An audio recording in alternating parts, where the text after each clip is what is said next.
always a pleasure to see you. Always a pleasure to talk to you about your films. This is a character that's ahead of her audience. She is very conflicted herself. The physicality had a lot to do with how you portrayed her. The physicality, yes. I mean, everything about Lucille was painful. And to play her, like, every day it took a long time. It was about 2.5 hours of hair and makeup and costumes and such. I wore 7-inch platforms underneath the dress because I needed to be physically intimidating. The dresses were very, very heavy, corsets, and also in the biography that Guillermo had written on the character, he said that Lucille likes to wear constrictive clothing.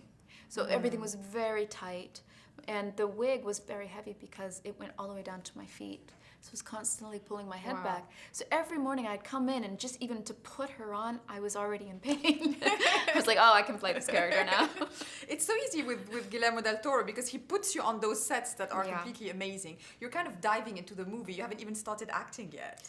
Yeah, you really feel when you're there that you're a part of the world. I had never seen anything like this. This house that he built was so magnificent. And this is, you know, I kind of felt like, oh my gosh, we're going back to the golden era of American films because they used to do this when they made a movie. If you think of like The Innocents and Rebecca and all these incredible kind of gothic films, they would build these houses. And what an honor to be a part of our modern version of it. Yeah, absolutely. It's modern, but it feels so vintage at the same time. It mixes the genres as well. A lot of references to English literature, I thought, and Gothic and horror. Where do you find your research in all these things? Well, a lot of it started with Guillermo. He wrote a 10-page biography for the character, I was saying. And it went from the moment Lucille was born until the moment the movie begins in her life. And so from there, I get a lot of information. And then, you know, I read books. I read a lot of graveyard poetry.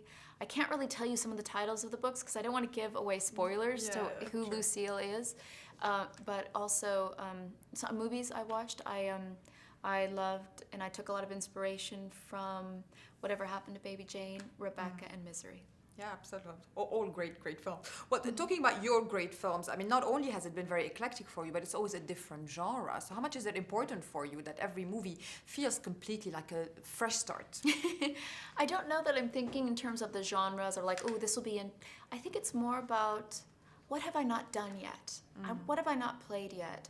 I want to be an actress because I like to get to know people who are different from me and understand humankind. I want to know why we tick and what someone else might be feeling that is different. And perhaps that's what leads me to the different characters and the different genres. She's certainly a humankind worth exploring. Yeah, it was a dark place for me. Good drinks for Lucille, maybe not at the time.